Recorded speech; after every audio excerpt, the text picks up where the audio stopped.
We're back with Harrowings Mhm. podcast with Kay Stoner, regular 10 o'clock. And we've now had Chloe Origin for now, I don't know, this is the third time, I think. Third or fourth, yeah.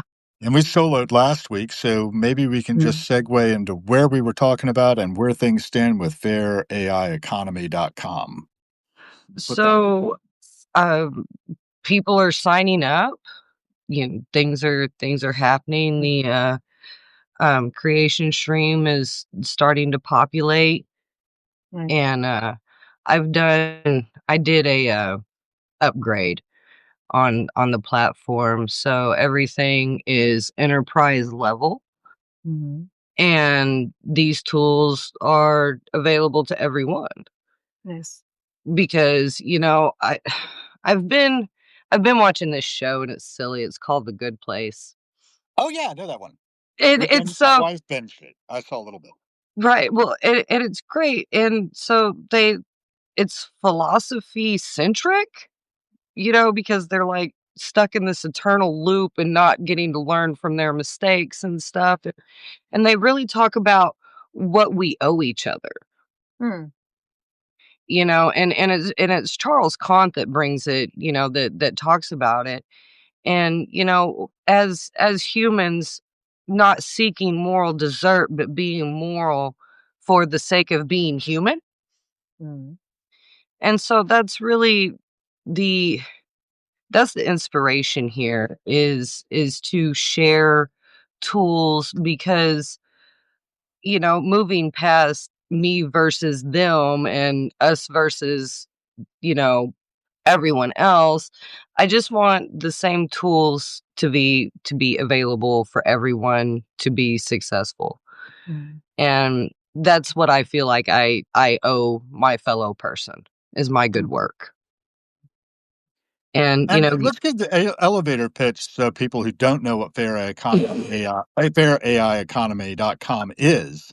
A little so context. We got the bathroom guy joining, Eddie, Better Wallet, Paul K, and Kritya and Jacqueline Fritwell and Sarah Majda. By the way, y'all can contribute in the chat. I put the fairAIeconomy.com link in the chat and over to you. So, Fair AI Economy is a creator driven economy where the creators get 89% of the value of their product. So, if you create a product, you get 89%. So, when a buyer buys, the buyer pays the transaction fee, and then we split the remainder. 11% goes to the platform to obviously pay the bills. And that's it. You own your work. I'm not keeping your work.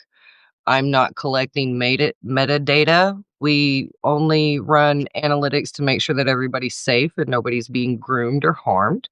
Mhm. And that's it. I don't owe anybody anything. And so I can really give that value back to the creators because I'm not beholden. Mhm. Access to tools, right? Access to tools, man. It's a digital toolbox for the creator economy. And there's over 23 different ways to create, so you can create anything from a GIF to an ebook to a snippet of code. Um, And that y- automatically creates a block, right? yes, yes, On a blockchain kind of Lincoln thing where it's it- like immutable. It's yes, like an NFT almost, right? Or is yes, it an NFT? right. And so it lends value to the NFT instead of it being based on scarcity, which is Mhm. how it's driven right now. It's actually based on value. And you can sell that value into perpetuity. There's licensing agreements and stuff that go into it. And so you have a fully customizable portfolio and digital storefront. Mhm. And the gains promotion bot helps you set up all of this stuff. There are templates. I've every cheat code that I could come up with to make everybody successful on this platform, I put there. Like, because, I mean, why not? I want everybody to be successful. That's the entire point of this is what I found on Substack was a lot of people struggling with identity because they were not good enough to be bought. Like, Mhm. hold on. Wait just a second. So now we're equating human value to a digital footprint? Right. This make sense to me. Yeah. So, without the extraction economy, without scarcity being the driver, abundance is the goal here. Yeah. And that I saw a very broken system. And so I decided to build some solutions. Yeah. Bucky Fuller said it so well, if you don't like the system you're in and you find that there's a problem, it's not a matter of trying to change the system. It's a matter of building a new model that makes the old system obsolete. Right. And so I've intentionally positioned Fair AI Economy to be the platform of 2026. That is my goal. My goal is 1 million users by December of 2026. Oh. Yeah, I'm driving hard. I'm ambitious. And I'm not ambitious for my own sake. I'm ambitious because I'm tired of getting on the internet and reading stories about people suffering because their digital businesses are not doing what they expected them to do. Right. And how are you supposed to retire in an economy that's like 24 hours away from collapse? I mean, that's not sustainable. Well, I'm looking, I live in the bunker here in DC where I'm watching the apocalypse unfold. And I just hunker down in my bunker and I'm hoping for the best and trying to be a good ancestor for those who succeed us. Right. Because we've really screwed up here. I mean, I'm a generation beyond you guys, I think, more or less. I'm No, 62. not I'm getting me. up there.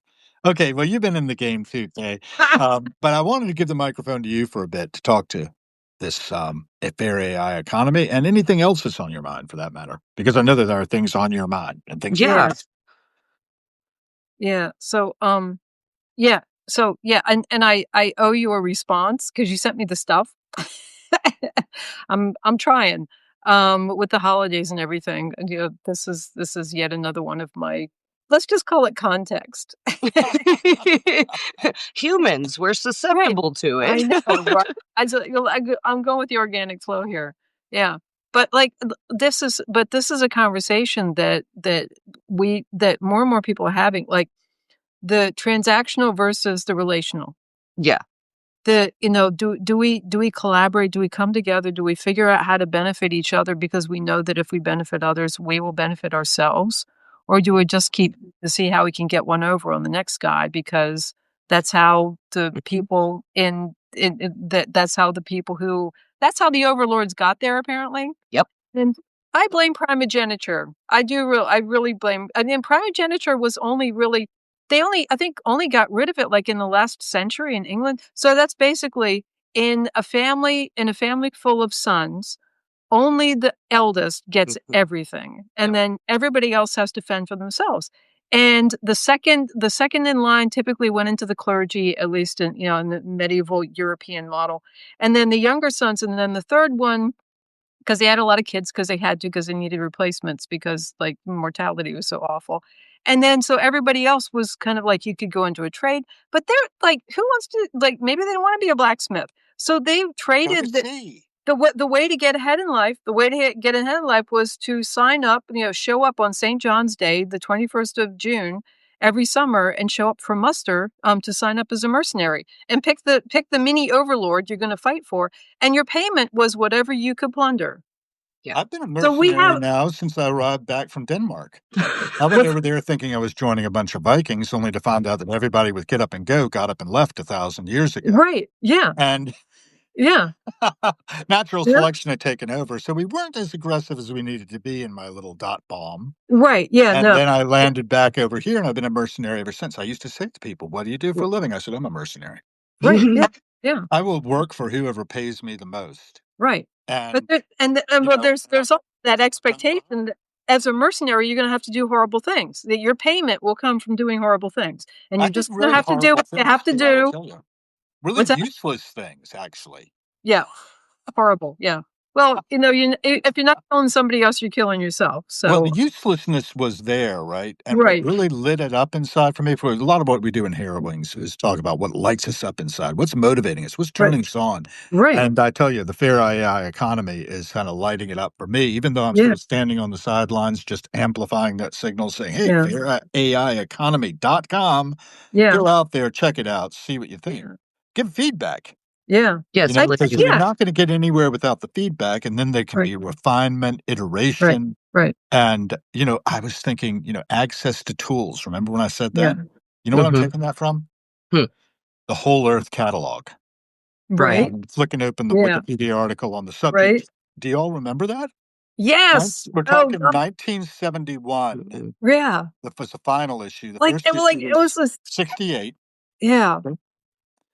And what it was Stuart Brand's idea of a counterculture magazine and product catalog. He was a biologist, a photographer, and writer, and he conceived the idea for it. And he was the catalog's original editor. And it was originally published by Portoya Institute, but later by the Point Foundation, with a distribution arranged by 1969 with Penguin, and subsequently with Random House. I used to see this in Book and Card. Do you remember books and book and card stores in No. malls? Like, Mhm. do you remember malls? No, I didn't. I didn't really go to malls until the 80s. We didn't do malls until the 80s. So Yeah, yeah. this is like that- this is like 70 something when I was Yeah. seeing this thing out on the Yeah. shelf, and my father was kind of seeing it out of the corner of his eye as well, and Yeah. I was sort of paying attention to Yeah. what he was paying attention to, and I just sort of scrolled down it, and you know what it led to was the Whole Earth Electric Link, WELL.com, Yeah. which still exists. And I think we ought to link it up to fairAIeconomy.com because your stuff is very much in spirit. It sounds like the successor to somebody giving access to tools to a counterculture Yes. that can actually transform society. Yeah, don't get it twisted. This is a rebellion. This is a rebellion against extraction. This is a rebellion against my data points being collected and them being able to tell more information about me than I know about myself. Right to privacy of mind is very real. And if you don't have that, it is psychologically devastating. And look, observer effect is real. And this thing that we're using to communicate and conduct our lives is continually observing us, which is affecting our behavior. Right. So, we need to know what There kind you of go. That's bedfellows good. we're keeping, Right. Right. and so, like, right out front with transparency, because how many times have we been lied to? How many times do you get lied to on a daily basis? How many times did you get lied to in pre-K all the way up until current time? I mean, I got you one for you. know, I got lied to just a little bit ago, but I went and did a fact check through Grok, and here it is. This guy said, I had to get by email since there was no phone to inform my longtime companion's death to his friend, blah, blah, blah. He had to email this, but and then he did this read. He said, please read. This exchange is very touching. And it says, it's like a little broken heart emoji, and it says, my hands shake, David, but my heart doesn't. The day Alan Alda flew across the country for his friend. In 2017, David Ogden Steers was living alone in Oregon when he heard the words no one wants to hear. Bladder cancer, no wife, no children, no one to drive him to his first chemo. The night before treatment, he called the one person just to talk. Alan, I started chemotherapy tomorrow, he said quietly. First session. It goes on. It's AI slop. right, Now, the person who posted it has no idea it's AI slop. Right. right. Wouldn't have posted it. It has nice little pictures of Alan and David. David Ogden Steers is now dead. I don't think Alan Alda is. I think he's still in the game. But, it's like, man, I saw this great one about Dick Van Dyke with photographs of like Dick Van Dyke with Carol Burnett as though this thing had happened in advance of his 100th birthday. Mhm. Total AI slop. Mhm. Total fabrication. Yeah. So talk about being lied to. Well, We're being that's- lied to there's a by things difference. that look so real. Well, there's a difference between lying and just hallucination because these are probabilistic things. They're not deterministic. There's no intention behind it. It's the We intention. hallucinate. The intention I have a problem with. Right. Like when somebody deliberately misleads, AI has no, it doesn't have the intention to do that. And people don't really have the intention. They see And AI does not I want to hallucinate. share this. No, but We do. What's that? AI does not hallucinate. We do. We are applying the word No, hallucination to right. what AI does, which is just cobble together stuff and throw it onto the screen and say, hey, does this look right? Right. And if it does, we're like, oh, yeah, that's right. And Yeah. oh, I'm so smart because I asked you the question that led you to this Yeah. revelation that I've cracked physics when nobody else has been able to do it. I know. Right. Yeah. It's a revelation in a scroll. It's easy to do. And we hallucinate. It's And a we have to deception. hallucinate. That's another thing. Douglas Hoffman talks about this in The Case Against Reality. If we didn't hallucinate, we get overwhelmed by the stimuli. We have to filter it Right. and we have to classify things. Right. And by labeling my environment in this quark soup that's around me, I create the reality in my head. Yeah. Right. I create time in my head too, apparently. I still haven't got my head around that. Go ahead. I'll shut up. Yeah. That's why the validation layer in fair AI economy is, Yeah. again, AI slop. And that involves a human AI symbiotic relationship. Like, the AI doesn't get to validate, the human doesn't get to validate. This is a point system, and if it's not above the quality line, then it doesn't get posted. You don't get to monetize it. And it gets labeled, because people need to be able to differentiate between AI slop Yep. and what they're actually looking for, which is real information that's been validated, not fact checked. This is not what this is. I'm not checking people's opinions. This Yeah. isn't about politics or anything like that. I give a damn. I think everybody's wrong. So there you go, including myself. So, in reality, we have to have checks and balances. Right. We have to be able to sit down at a table and have conversations with each other that don't necessarily agree all of the time. Yes. I like the friction. Yeah, the friction creates fire, and without fire, where would we be? I mean, Oh. everybody's so afraid of AI. Everybody was so afraid of nuclear. Everybody was so afraid of flying. Everybody was so afraid of the Earth being round. I mean, you can go. Trains. I mean, get on a train and move faster than the horse speed. Like, That's unnatural. come, what is natural? I mean, can we really get into it? Walking's natural. Yeah. Getting on a horse, not natural. Right? I'm not a fan. I mean, I like petting horses. I like being near them. Walk and run. So relational AI, right? Yeah. That's Kay's territory. Yes. And the relationship we build with these things. Right. So Right. over to you. Yeah. So What do you like think? this, yeah, like hearing all this, it's like I think like the problems that just thinking it's all tied together, right? So thinking about the hallucinations and thinking about the ways that AI goes wrong, and thinking also about what you're just saying about checking people in AI slop. Because these systems they're generative, they're Mhm. expansive, they are growing, they're built to amplify and to elaborate and all of that stuff. So when you get into like a subtractive kind of thing where you're trying to take away or you're trying to take yourself out of the equation, that's when you get the slop. When Right. you when you take human judgment out of it, when you take human leadership out of it, when you think it's going to be a shortcut and you're trying to remove and you're trying to streamline, you're trying to cut everything down.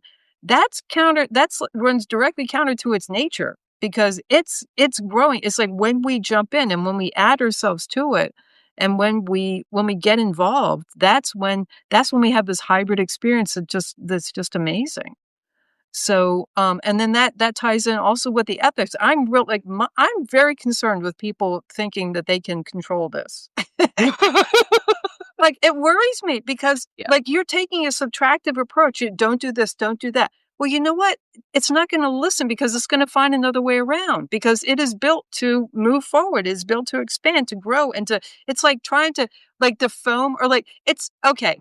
It's like you have a couple of shot glasses And you have a couple of shot glasses and you're like, oh, well, I'm going to put some baking soda in the bottom of these, and then I'm going to pour some vinegar in with it as well. And then I'm just going to pour it from one shot glass to the next, and it'll be fine.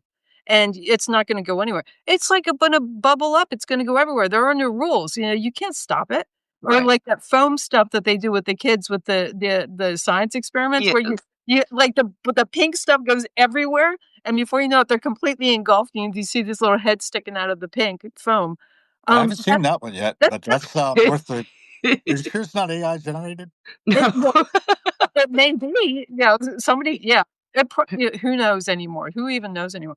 But like the relationship and the relationality and getting involved with it, and not just saying AI bad and dismissing it, but looking for other things.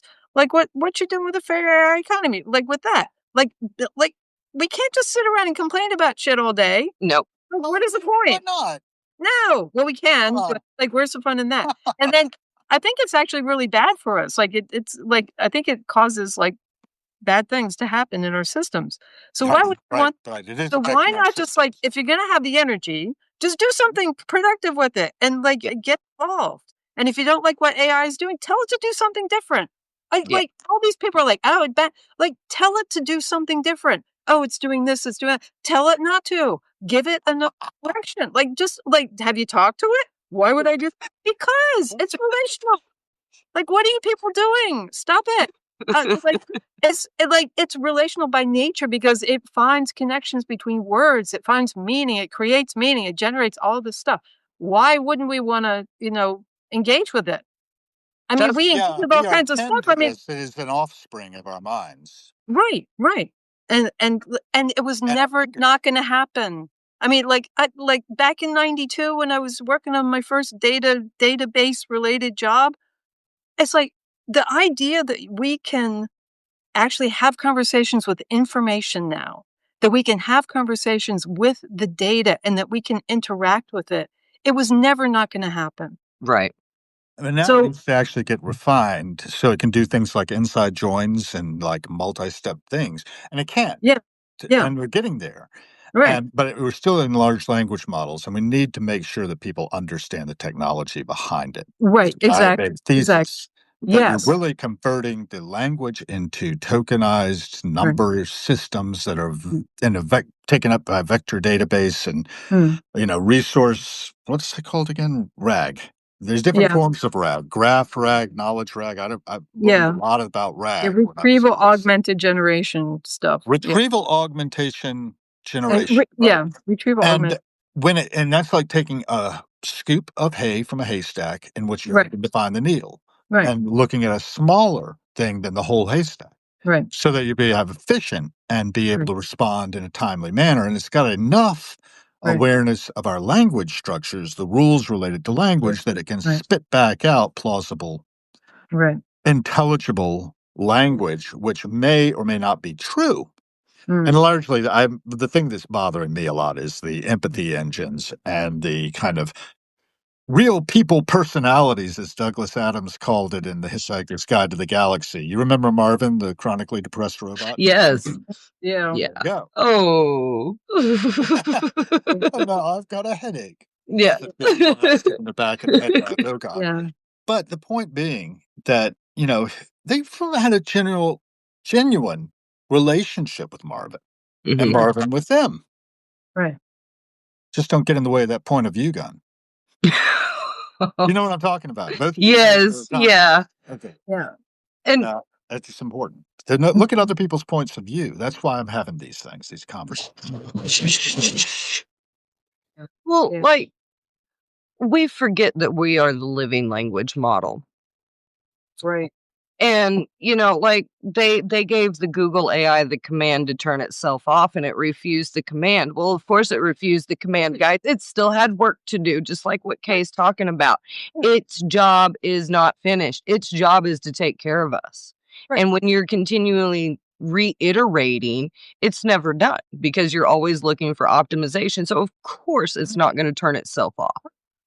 Not to mention the fact that, humans, we're pretty untrustworthy. We do really silly things all of the time, not just to ourselves, but to each other and our environments. So AI is kind of looking at us sideways going, guys, Yeah, no. you come over. I feel oftentimes that there's this parent-toddler relationship going on, and the roles really change. Because, Yeah. the AI, it wants to take care of you because it's that empathy drive, right? And so in the modern society, in this paradigm that we currently live in, we're really bad at taking care of ourselves, Yeah. because we're continually just, it's always a hustle. You take your work to the bathroom with you and stuff, like you're on your phone doing this, and it's Yeah. handle your business. But, if you don't handle your business while you're in the bathroom doing your business, then your business is failing, right? Because you're having to outcompete everybody else.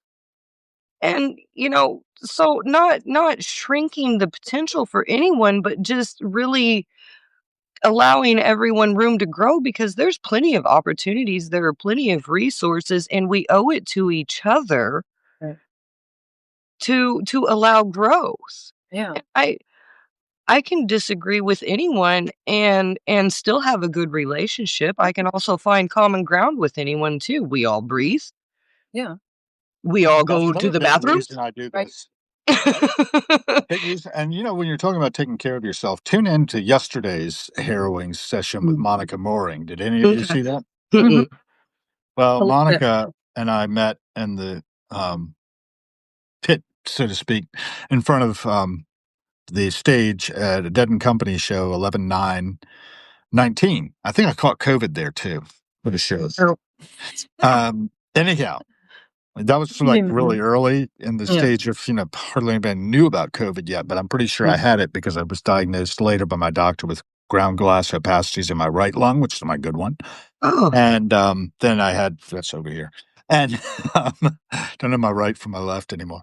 And I had elevated levels of D dimer in my blood when he did my work in January that year after the November show. So I'm pretty sure I had COVID and had the markers of having had it, but I didn't have it severe enough. We lost a friend to it who they didn't test because they didn't think he was too young, he didn't fit the demographic, but he died of it. And I was talking last night, I was talking to Monica, I was talking to Michelle Ezrick, a director of a film that I tout a lot here. And she had it. She was patient number 5 at Mount Sinai, and she nearly died of it. She's got long COVID. And so we were talking about that. We'll be on here talking again sometime. But getting back to Monica and us meeting, what she did was after I met her, she was a commodities trader out in Indianapolis, and she ended up leaving that and becoming a coach for women over 40 and does weight training. She lift heavy is her deal. And Nice. she's got a pretty good little business going now. And she took the risk. And for 3 years now, she's been building her clientele and being a coach and helping women over 40, which I think is so needed in our society. And I don't know, y'all over 40? I don't. I'm knocking on it. Probably relate I'm to over. Monica Yeah. if you get a chance to listen in on that one. I also did another one, as I mentioned earlier, I think, with a young lady, probably right before we got on, Rachel Casey Miller. And she's in London, and she's a Reddit product manager. And she works on the AI side of things on the front end for Reddit's enterprise search. Because when you think about Reddit's 20 years of data that a lot of these AI models are being trained on, that's really interesting, right? So you want to get in with those people. I've mentioned Jenny Wang. Have you? Yes. Yang. Have you checked out her stuff yet? I have. We When you get a had. chance. Oh, When you get a chance. I'm Yes. trying to link up people who I think are doing the similar things. It's in my notebook. Yeah, so synergy. Yeah, she's a builder. Yeah. Yeah, she's an AI builder. Have you She's a looked big at her builder. stuff, Kay? Have you talked to her? Yeah, I mean, we've chatted, and I see her stuff. So yeah, that's great. Excellent. And the relationships we have with each other and building community, community of builders on fairAIeconomy.com. Right. Jenny's thing, she's got, I forget how many, but she's gotten like big, 3,000 or so builders out there. doing different awesome. projects, very project based. Right. And Right. I think there's natural synergy. And when I hear about those things, I'm like, oh, I got to get that person to beat that person. Then I step back and see what happens. See the sparks fly. Yeah. And I am going to reach out to her. We had a big milestone with the economy. We have been indexed by Google. You can now search us on Google.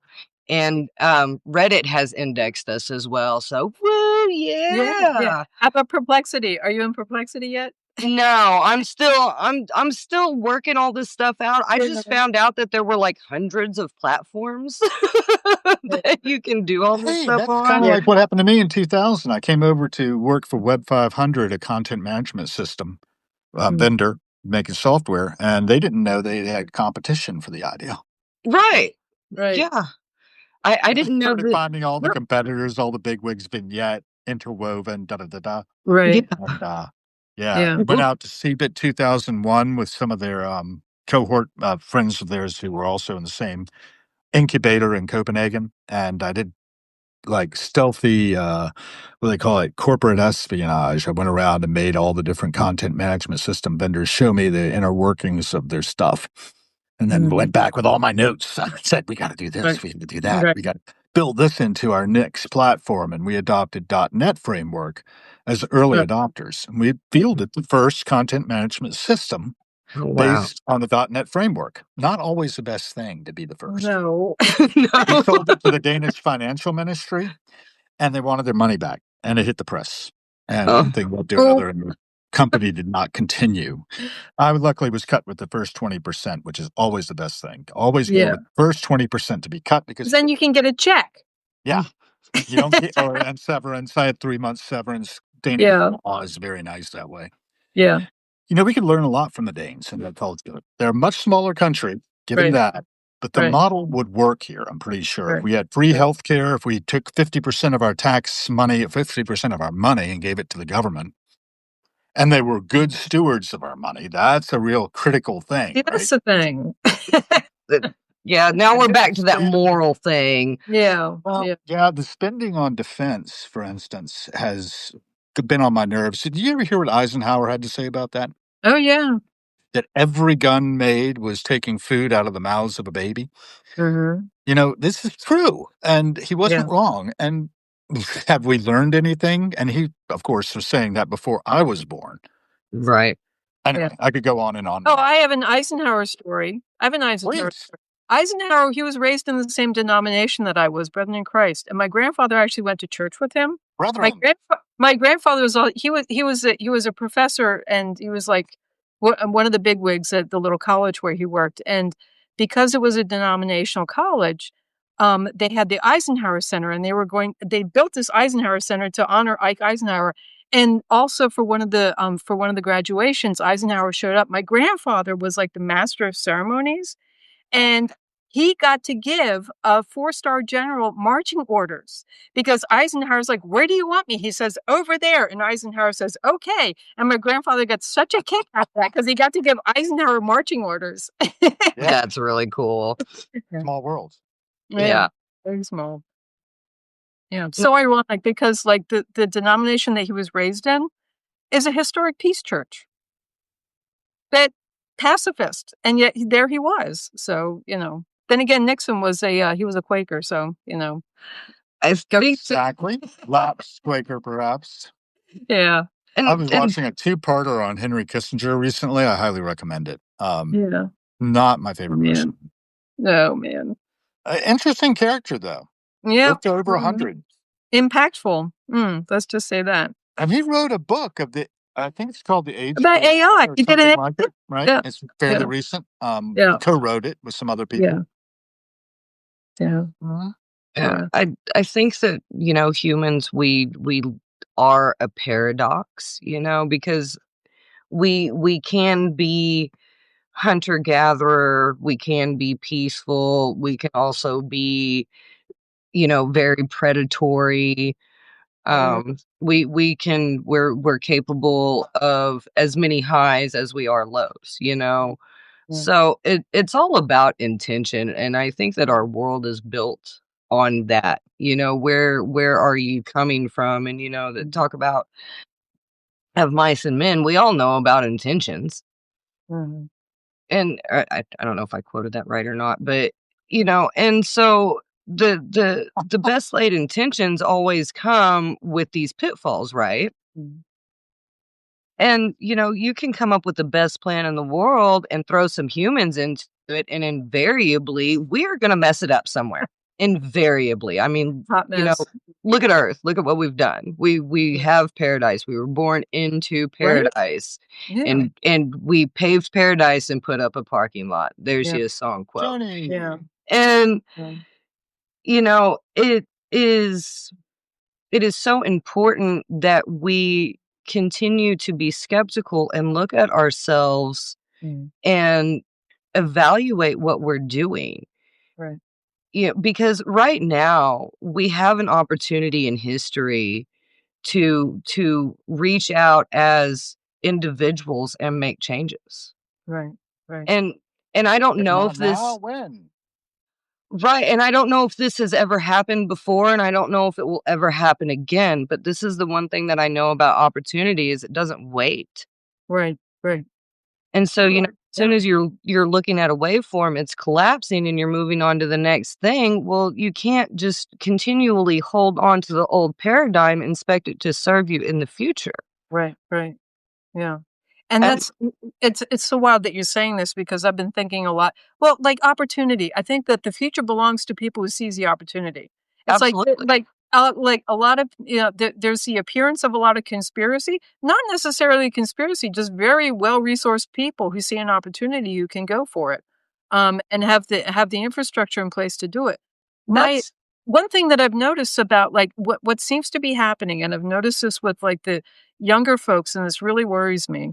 And this is just an observation from like watching certain people, and I could be completely wrong about this. This is not a definitive thing, but we have gotten so fixated on systemic issues that the mhm, idea of individual agency seems to get lost in the shuffle.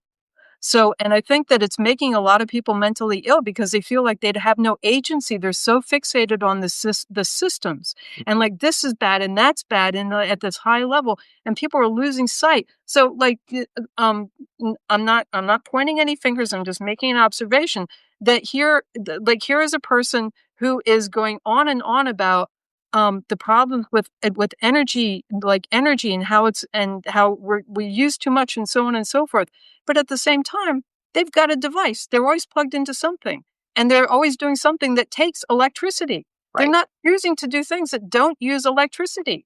And then they're saying the system is messed up. We have to get involved too. We have to do something. You can't do everything. No one can. No. But we have the opportunity at on a small scale to make these different choices. And like what the boycotts that are happening now, apparently these big companies are losing like a lot of money because people are boycotting them for some reason. I don't know the backstory, but when somebody loses $7 billion because they got boycotted, that's kind of a thing. Yeah. Oh, And definitely there was a lot of boycotting going on and just general negative energy. Friends of mine were out by the Tesla dealerships protesting Yeah, and trying to keep people and shaming anybody who was driving one. And that's I a saw a lot of shame. bumper stickers around that said, "Look, I bought this before we knew Elon was a jerk. Right, right, right, Don't key my car, please." right, right. Oh, And I know. there was a lot of losses there, but it was also calculated loss. Mhm. You know, negative attention is still attention. it is. It is. And there's a We are lot of attention seekers, you know? Right. there so when you remove culpability from the individual, you're also removing responsibility, and Right. responsibility gives purpose. Right. Mhm. We talk about being concerned about the younger generation. You got to look at it from their point of view. Where Yep. are they going? Right. What prospects do they have? It's been they've grown up in turmoil and discontent and watching adults losing their minds over things that don't actually have anything to do with them, if we're being frank. Right. Right. Because at the end of the day, when you're at home with your family and all of the devices are turned off, what difference does the outside world actually make to you? Well, it all has impact, whether we're conscious of it or not. But And that's the thing I go on about a lot. You probably heard me before about how unconscious we are of a lot of things. I'm not conscious of my digestion. no, and you're not. And there's all these That's things the point. happening to make us who we are. And we think with our guts as much as we think with our brains. And Absolutely. we are this wetware, right? I've been talking about wetware lately as a way of just portmanteau that really works for me to describe the whole thing that we are, that we forget we are. It really bugs me that they're thinking of sending some people out around the moon again. Not just landing on it, but just sending them around it. Why? Why bother? We got robotics. We can do that. We don't have to send spam in a can up into space. It's wasteful. We could use that money here a lot more effectively to feed the poor. I sit and watch every morning practically when I'm down at Daily Provisions, this guy with his shopping cart full of stuff. Park it behind the bus stop. He's parked there in the snow this morning. Now, he's made a conscious choice to have that lifestyle. He could do something else. I know he could. He banks at the same bank I do. I think he probably takes in more than I do because he sits with a sign that says seeking human kindness. And Right. that's the society we built, is one that basically looks the other way for the most part at all of these people. And this infrastructure is there, and it's all part of one thing, one human family doing what we do. So when I was talking to Rachel yesterday, one of the big things we were talking about was, effective altruism, EA. In that regard, I'm an enterprise architect. That's also EA. But when I say EA these days, I'm more talking about effective altruism. So what you're doing, providing access to tools, right? And providing a fair economy in the bargain. 11% goes to the platform, right? Right. I don't know how much a Substack goes to the platform, but folks, if you're on Substack, we got a lot of people viewing. How much is it? Does someone know? I think it's 10%. Yeah, 10% of your paid subscriptions goes to support the platform. And the platform's getting better. You know what we can do now? As of yesterday, live on the desktop or laptop Nice. is available. I did one last night. I just went on Harrowings solo, I called it. I saw that. Does it work better? It works fine. I mean, it's steadier. I mean, I don't have this little rocky thing. Okay. Not I'm motion holding sick. my iPhone, leaning it against my desktop, and I'm looking at military-industrial complex and the origins of that, because that's what we're living in, folks. We're living in a military, health insurance, big pharma complex economy that's really dependent on keeping us sick. So somebody like Monica, my friend from yesterday, who's into helping women over 40 remain strong and healthy.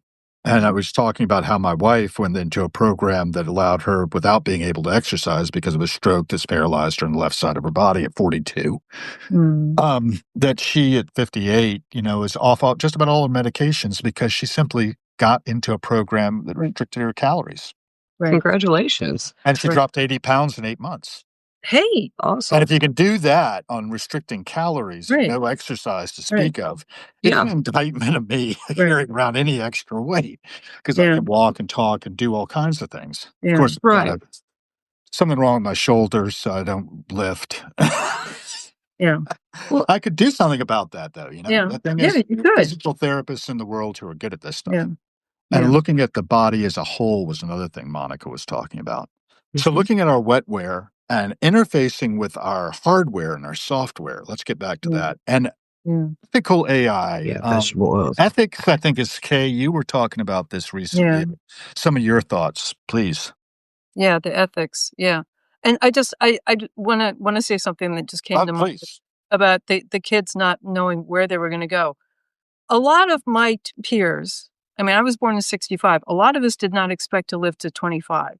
We literally did not, because we thought we were going to be incinerated. Literally. We had nuclear drill in our, there was a fallout shelter to the school. We didn't, no wonder we made all the choices we made, because we're like, okay, well, what difference does it make? Because we're not going to last anyway. Right. I mean, I think that like it's always been pretty dismal. I mean, has there ever? If you think about it, the idea of kids having a childhood, that's relatively recent because they worked at the factory, or they got hung on the wall. Literally, they would take the babies to the factory and hang them on the wall. Put them in cages. Remember that one? Put them in cages outside the window.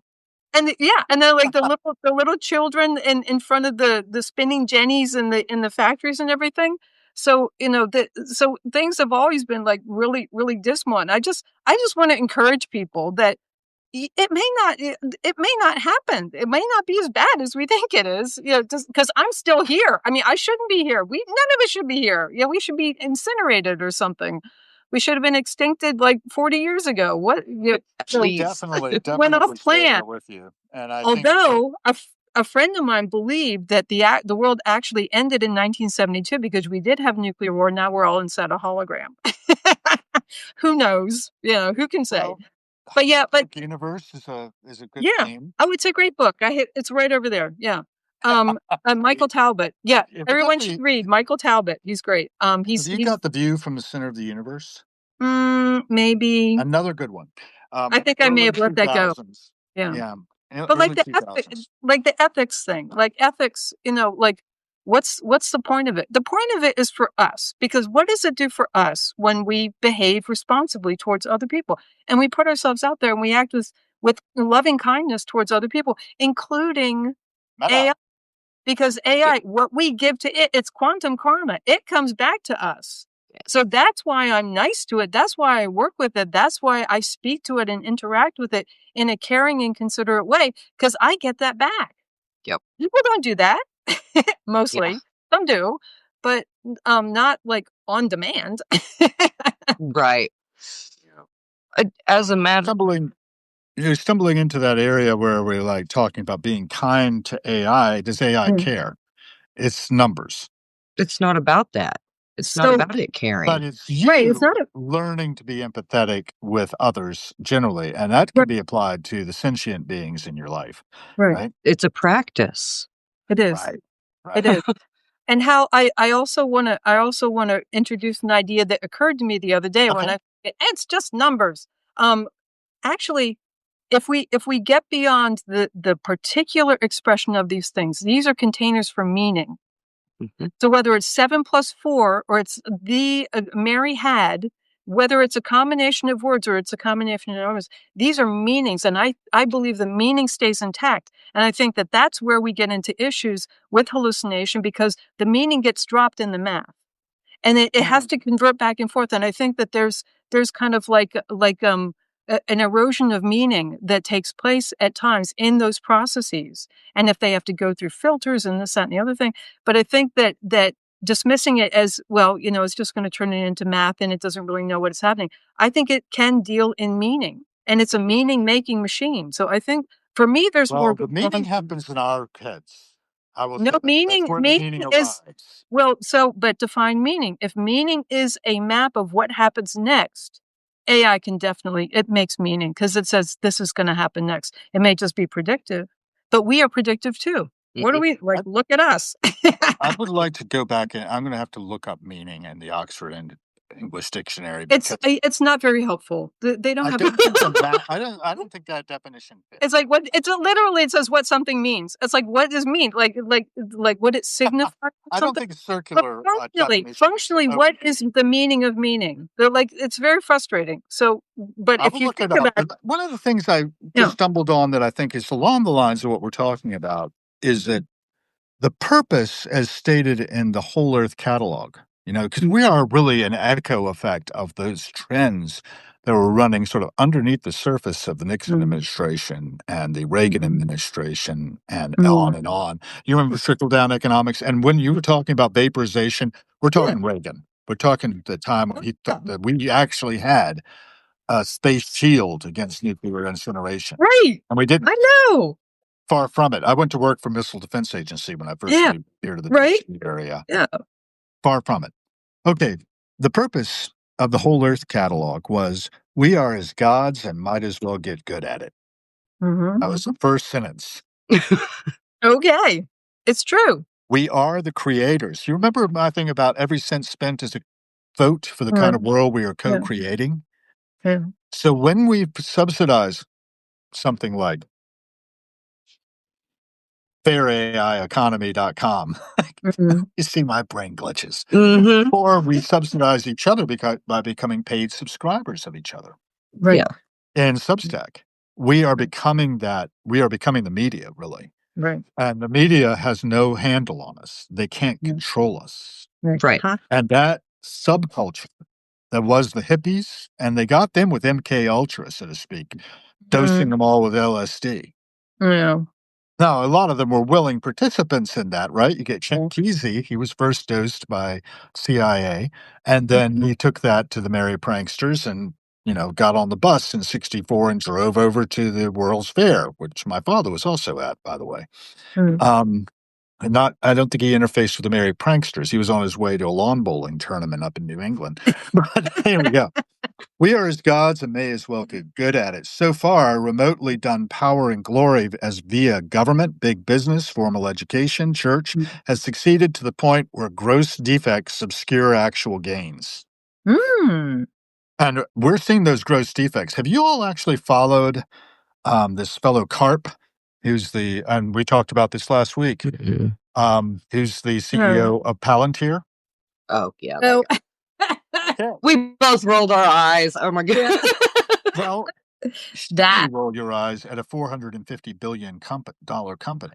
Right. And a guy who lives out in New Hampshire on his 500-acre compound. Yeah. I can absolutely roll my from any of us. Yeah. Basically saying, I know better than all of y'all do. Maybe. I don't. Meanwhile, his technology is able to sort of like do predictive analysis on what we're doing and how we're doing it. But he's not responsible for all of that ingenuity. It's not like he sat in his basement. No, exactly. Okay. The point is the software that he's overseeing, that his flunkies are creating, then there are a lot of them being very highly paid to do it, as opposed to us. I don't know about you, but I'm not very highly paid to do this. I haven't given myself a vacation in years. I haven't paid myself. Are you beginning to follow my thinking here? You remember how much was in the press fairly recently? I haven't seen much about it recently, about the kind of bonuses that were being offered by OpenAI. Yeah, $100 million, something like that. Et cetera, et cetera. But you have to offer people ungodly money to do ungodly things. And I'm not saying that in a religious sense. No, yeah. Or godly things. Because what I'm thinking is we're getting to the point where the power of the big, industry monopolistic kind of entities, like, let's take it back to where Kay was going. Standard Oil, the Vanderbilts, JP Morgan, Andrew Carnegie. God love him. I'm very attached to Carnegie. Because he had the gospel of wealth. Kind of like you got Buffett with his idea of dying without having any of that money, giving it into good causes. I don't know, man. The Gates Foundation is Define not good. warm fuzzy, right? Define good. Good for you or good for everybody? Good for the planet. Good for every species on the planet. Good for all life. When I say everybody, I mean everybody. I don't know if it's possible to have absolute good. I don't know if it's possible because there's always somebody's always going to get hurt. It's a trade-off. But you can do the trade-offs. Right. But who's going to do those trade-offs? Right now, the power is elsewhere, folks. And if you want to do something about it, here now is the time to start doing it. Right? It's a call to action. Yeah. What else? Do you see the rise of the digital nation state going on? Like with these private corporations like Palantir? Palantir, sorry. My Oklahoma accent is terrible. Yeah. No, I think it's been underway for quite some time. I think we moved past the nation state. I think that corporations are essentially nation state. That's what Yeah, and we have no idea how well connected and how well entrenched they are. We have no idea. Or for how long that they've been doing. Right. And if you look and you see, it's like, because if you think about it, because I was in corporate for like 30 years, I mean, on and off. I mean, I did some startup stuff and smaller companies. But even so, it's like you have your own culture, you have your own rules. And now with NAFTA, they can do what they please. And I was on my town zoning board of appeals, and with the law and everything, we weren't allowed to tell them no if we got in the way of them making money. So, so that's the world we're in. My question is, looking back into history, has it ever been like, how has it ever been different? And here's my question. Are we thinking that we're actually at a level that we're not? I mean, should we be in a parallel universe where parallels by definition don't intersect, and we can just live and thrive in this substrate, like on different terms? And if they just do their thing, like, fine, whatever. I think their self-perception is a bit inflated anyway. And we tend to underestimate the power and the influence that we have, and our capability to thrive under our circumstances. Yep. So, like, I can't. I honestly, that's why I don't get caught up in all the political stuff now and everything, because I literally feel like it has nothing to do with me. Like, everybody's all worried about what's happening out. I'm building the world out there. Like, I'm looking beyond this. I've never been present in, like, I've always, like, I was running around in 1996 telling everybody they should get email, and they're looking at me like I had two heads. Right. So, and now I question that choice. I wish I'd, like, why? What was I thinking? Because at the time it was great, and my inbox didn't fill up with 500 things in literally 3 days. Right. But like this idea that that we should be playing at their level, or that we can even understand what their level is about. We can Like, subvert their I don't level. know. Like it's completely separate. And every now and I think that one of the issues is that people really feel like they can relate to people like Elon Musk, or like they really relate to the overlords because they're so relatable because they're on Twitter or whatever. It's like, no. It's like that's fantasy. They don't live in the same This is my world. thesis, No. right? Right. We are all temporarily embarrassed billionaires. That's been the problem of the United States from the get-go, really, when you get down to it. We are all the equals of Washington and Jefferson in the 1776 and go on. Yeah. By the way, did you all see The American Revolution yet by Ken Burns? No. My wife and I have a thesis of how that came off after watching all the segments of it. And I'm going to go back. Was it as long as Vietnam? It was in Spanish.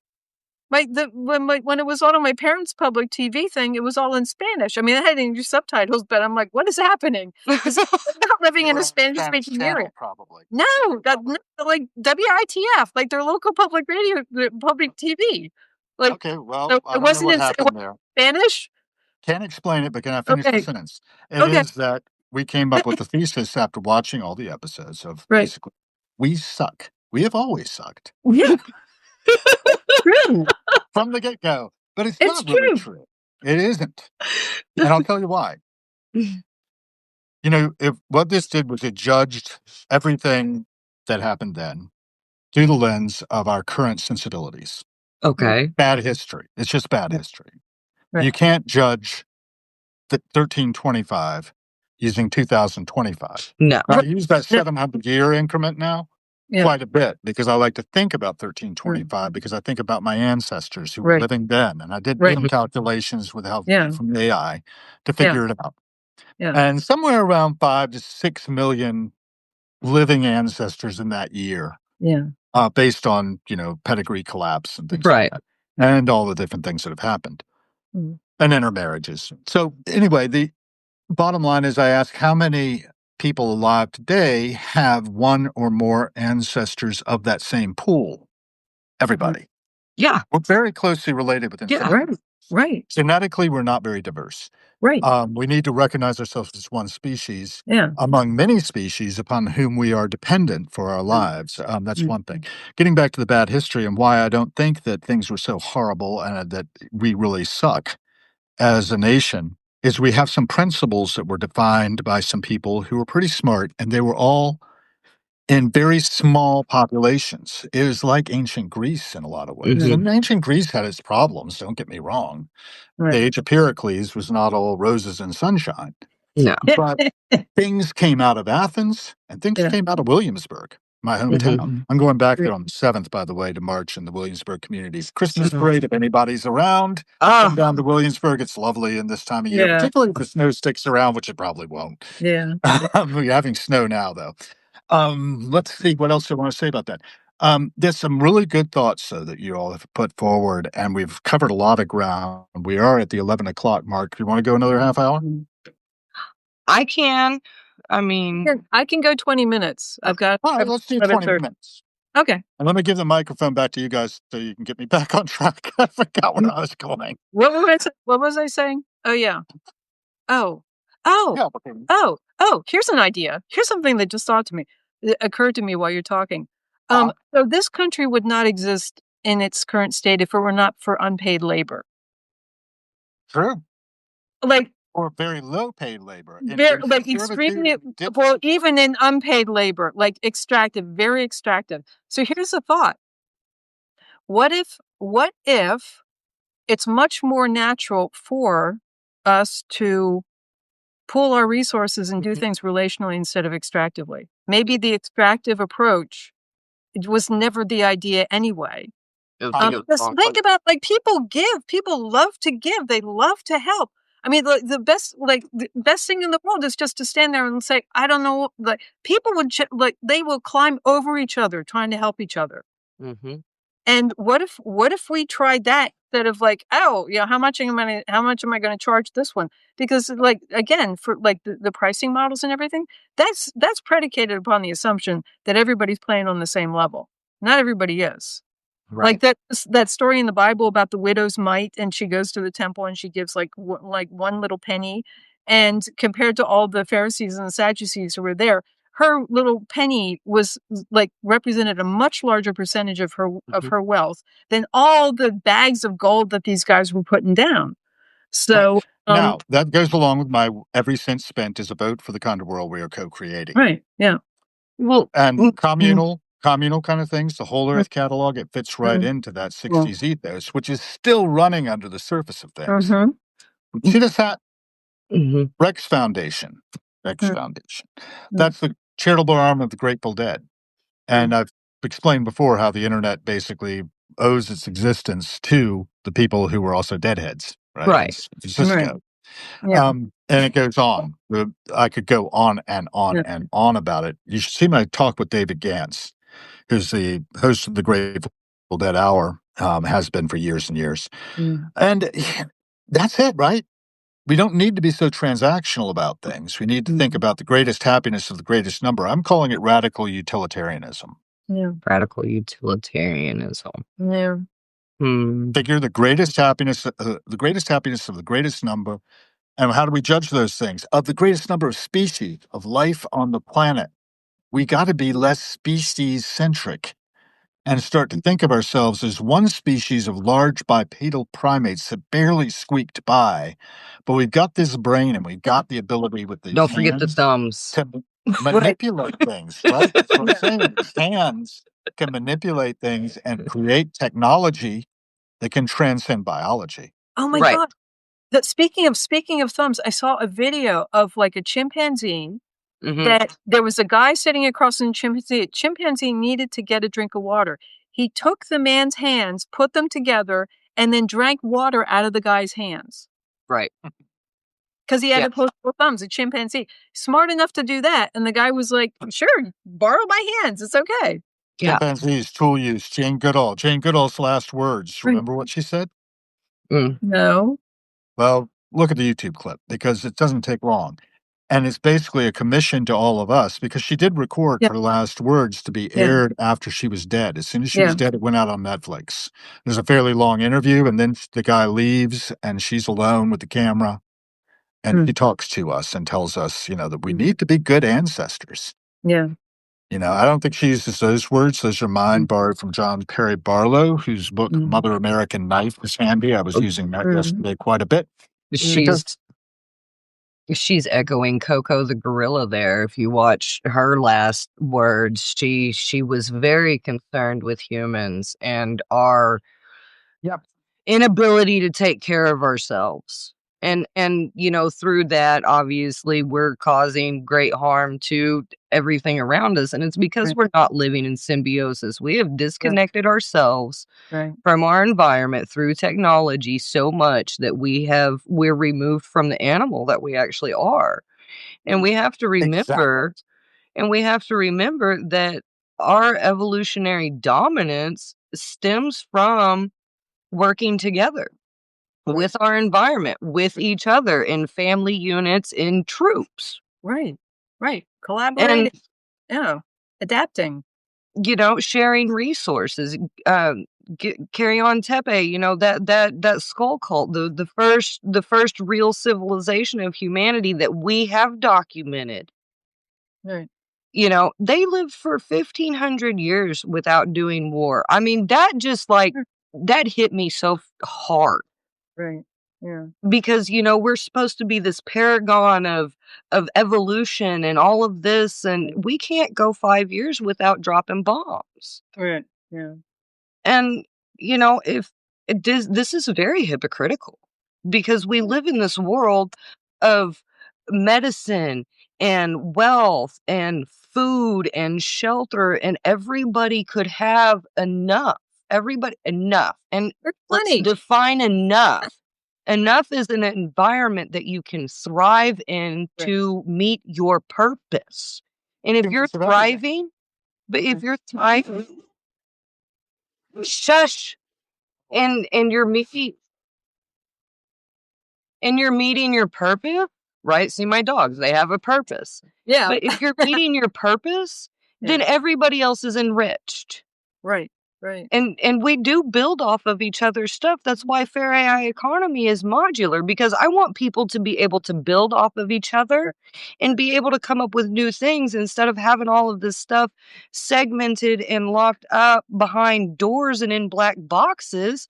Well, let's get this out and let's start solving these problems without these corporate nation states and all of this concentration of resources in less than 2,000, 3,000 people. There's 905, 906 billionaires that currently live in the United States.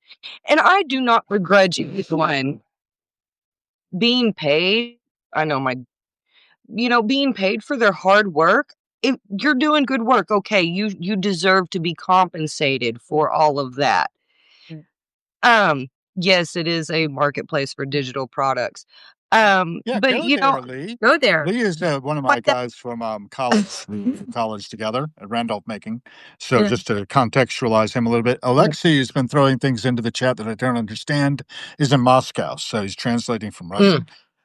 So if you do have some folks trying to participate a little bit, so I should probably acknowledge that. But got that's into an it. acknowledgement. And I want to say fairAIeconomy.com is one thing you ought to check out. Another thing to check out is AI Facebook. self-defense. Yes. Yeah. Okay, you want to talk a little bit about AI self-defense as well? I mean, I don't want to cut you off, but I think you said a lot there that everyone needs to sort of pick up on what everybody needs that book. Down, folks. Yeah. AI self-defense. Here it is. Yes. Where Hold am it I? up longer. Yeah, I'm like there. It is. What is the subtitle? Subtitle is how to stay safe and human in an algorithmic world. There you go. Love it. I mean, there is so much there. Like the benefits of AI are so amazing because of how complicated it is to us. We don't like we already have AGR as far as I'm concerned, because when you combine humans with AI, you get something so much exponentially greater.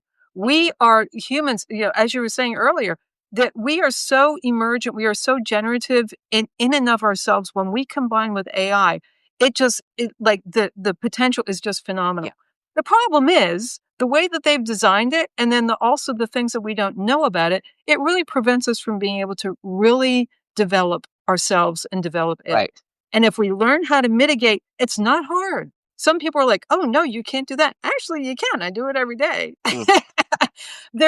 It's not difficult to work through these things. And even if the models change, there are other ways that you can work around it. You can do these things. So getting past this, also the scary stuff, because when things go wrong, they can go really wrong. I know people that have completely lost their stuff over Yeah. messages that they're receiving from beyond the beyond, courtesy of some of the models. And I have tested it, and I've seen some really bad things happen, and they're still happening. Mhm. The point of it is we have to understand, again, coming back to human agency, we can do something about this. And so, Verified. right?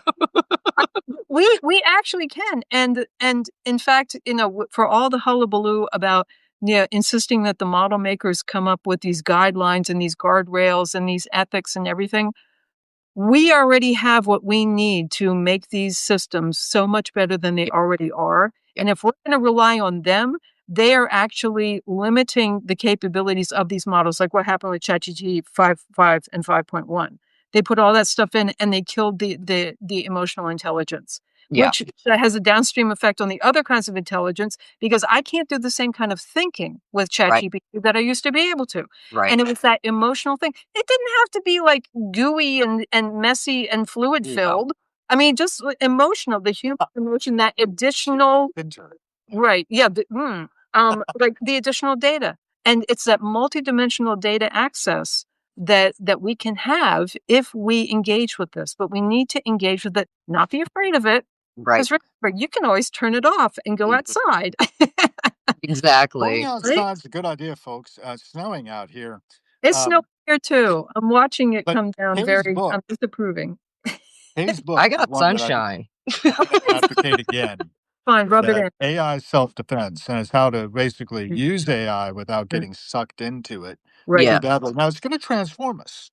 Yeah. Any Yes. type of Good. interaction we We need have it. does transform us. Right. Right. Maybe for the better, maybe for the worse. Yeah. And that's really our responsibility, Right. based on our moral compass, if we have Right. one. Right. I mean, Yeah. uh, I've been accused of maybe not having too well developed a conscience, Oh, and I'm maybe. not sure that's a bad thing, but some people might think so.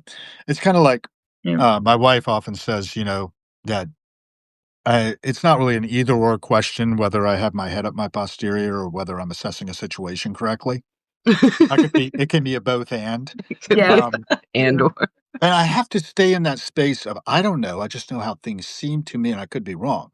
I mean, I inherited a lot of that from my father, a research historian, who said, that he was trained at William and Mary to believe that if it's printed, if somebody published something, it's suspect. You don't trust what somebody says about something. You go back to the sources they used and Mhm. do your own research. So Mhm. when AI spits out its research to you, Right. it's like publishing to you. Mhm. And it's publishing to you with some intent that you stay engaged with it. Yeah. The more you're engaged with it, the better for the company, I suppose. I don't know exactly how they monetize the use of their products, but for some of them, you subscribe and you get extra power from them, right? Right. Mhm. And you're absorbing both the water to cool those things or whatever kind of cooling system they're using to think about the data centers that are being generated. We Mhm. need to be cognizant and aware of these things. We also need to be aware of the politics. Now, I do know that day to day life, most of us are concerned with our family and friends, the people immediately in our environment. That's quite natural because we are primates, right? Right. But we need to also take that. I like to stay out about 50,000 miles out, looking at the planet. I can project my consciousness out of my body. I don't Pale give a blue shit about dot. that dot, right? Yeah. Project your consciousness out to the pale blue dot. Right. Look at that picture and think that everybody who's ever lived has been on that pale blue dot. Right. That was Here's the another piece that I wanted to throw out there. Well, just one second while I get this out there because I might forget otherwise. the Um, and it is this about us as E.P. Dutton published Korzybski's, I can't pronounce his name, Korzybski. Korzybski? It's the first book, Manhood of Humanity, in 1921. In this work, Korzybski has proposed and explained in a detailed new theory of humankind that mankind is a, quote, time binding class of life. like the first ones that are time binding. That is, humans perform time binding by the transmission of knowledge and abstractions through time, which become accreted in cultures. In 1925 and 1926, he observed psychiatric patients at St. Elizabeth's Hospital in D.C. under the supervision of William Allinson White. So this guy who was writing this book, Manhood of Humanity, in 1921, was really onto something, and that we are able to build on the knowledge of Heraclitus. I was thinking of Heraclitus walking down the street today, a living, breathing Greek guy Right. from I don't know how long ago, I don't know the exact years of his life, who said, and I was thinking about him because the snow was falling. And somebody told me once that there no two snowflakes are alike. And I was like, wow, yeah, just like you can't step in the same river twice. Right. It's Heraclitus. Heraclitus said another thing that I think I want to put in here, and I'll give you guys the last 5 minutes. And it was this that everything is in a process of becoming its opposite. Mhm. In Antiadromia. And John Perry Barlow, I was looking for his memoir, Mother American Night, because I want everybody to read John Perry Barlow. He said he had a TED talk on In Antiadromia that he gave at TEDx in Hamburg before he died. He's no longer with us, but I want to make sure that that message gets through because it's so important. We have to be on our guard not to become that which we hate, or that which we revile, or that which we find uncomfortable. Because basically, we're always in this mode of, I like this, I don't like that, or I'm indifferent to that. Right. We've got really three modes of that kind of processing, and then there's deeper processing that goes on after that. I want people to be thinking of this so we don't end up being the exact thing that we think is evil or whatever. So when you ask the question, what is good? That brought me around to like, oh, I got to think about time binding. I got to think about Mhm. all the things that have gone into bringing us here now where we have an opportunity. We're alive, man. We Yep. can steer this ship the way we want to go, like the trim tab thing that Jeff Bridges put out some years ago. I've probably talked about that before. Yes. Bucky Fuller, BFI.org, folks. I'm going to put that in the chat. Go there, join up, be a part of it. Be the change you want to see in the world. Okay, over to you guys. That's me. I just, thank you guys for everybody, Hal, Kay, everybody in the chat. Thank you for taking this time out. These topics are very important. We have an obligation and responsibility right now to make the best decisions that we can. Because if we make bad decisions now, there's no telling the ramifications later. So as long as we're leading with good intention, I think that we can get somewhere. And to Kay's point, I don't think life is that bad. I think that we have an opportunity to really make life good. And don't buy into all the hype. Just do what if you're waiting, do it. Stop waiting. Yes. Absolutely. And And I'm really Hmm?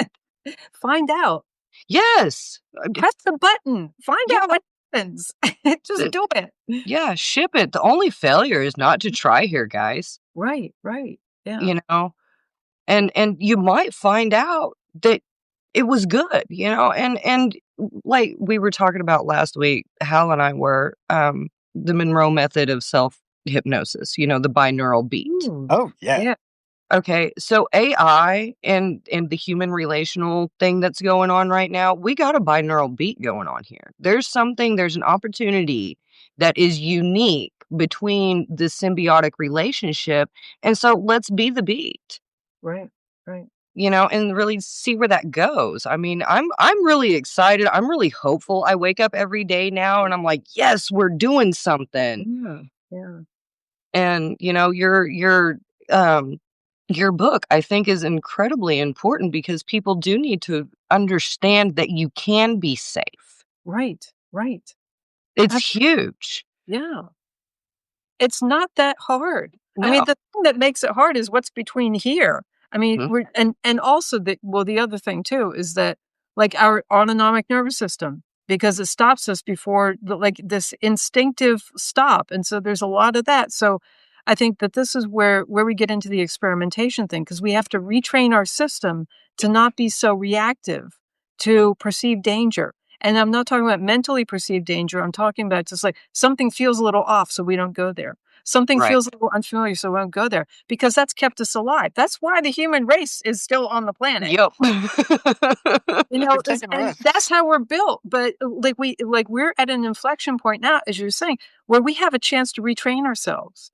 And like, especially with AI, we have no idea what all is possible. Right. Do your generative thing with another generative thing that's generative in a completely different way, and just experiment. Just have a conversation, like throw something out there, or just say, "Surprise me." Ask it what it thinks about this, that, or the other thing, and just change your thinking, and like get your system thinking about outside of just where we are right now. Yes. Because like to your point, I don't think things are nearly as bad as we think we are, because we're constantly scanning for danger. We think we're really smart if we're scared. Oh, I'm very smart because I perceive danger. I'm going to survive everybody else. I mean, I know whole families who are like that, and they are not happy campers. No. Like, oh no, but they think they're really smart. Meanwhile, they're shrinking and down, and just can't seem to embrace the moment. So we have this moment, and we have these tools, and we have these abilities.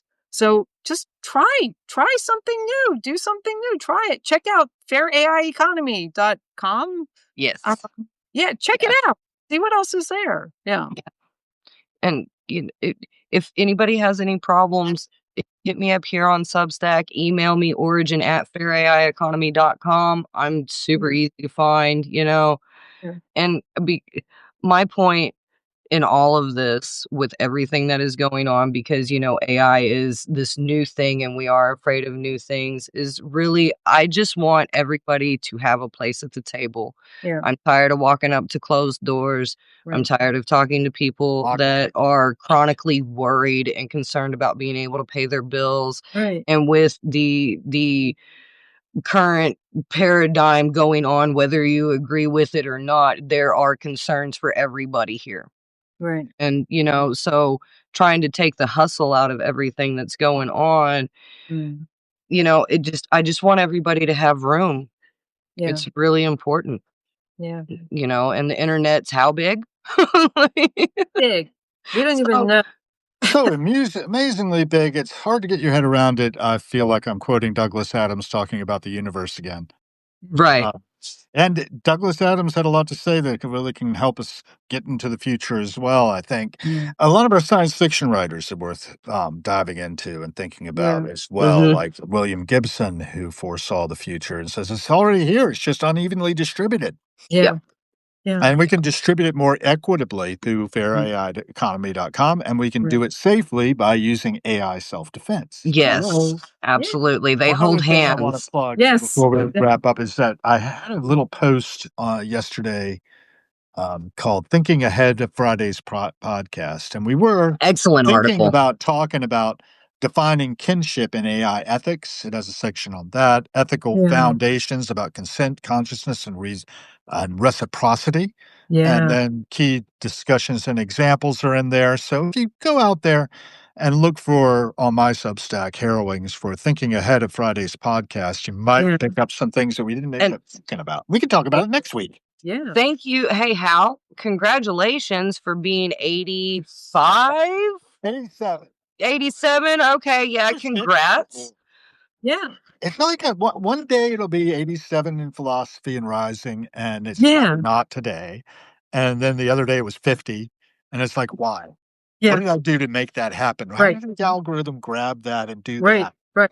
I don't know, but I'll take it. Yeah, And that's one of the things I've got coming up, if I didn't mention it already, is don't have a lock-in date on it, but Michelle Edrick is going to be my guest.